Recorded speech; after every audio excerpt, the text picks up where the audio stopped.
Salam aleyküm. Ne ağaç orada? Ay. Da ne ağaçsa? Ay bay. Ay yandı mı? Koyma yansın. Çayımız ne tarafı? Hazırdı.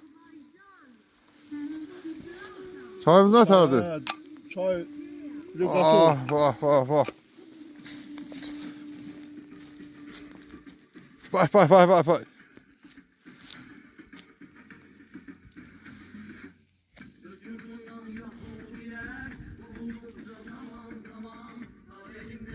Tongalımız da hazırdı.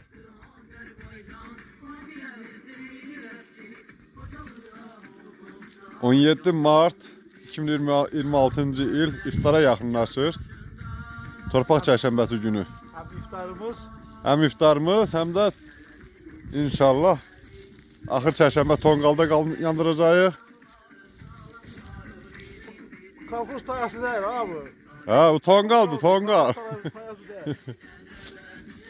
Kebabımız da hazır olur inşallah. Çayımız da hazır. Bu da Hidayet müəllim. Hidayet efendi.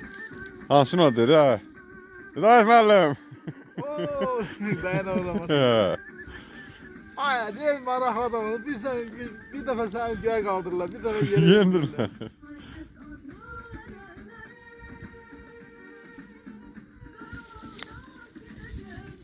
Gene soğan almamıştı. Ağzında yandı. Kartoşka da almadık. Zaten çok yakışıklı olmadı. Ha.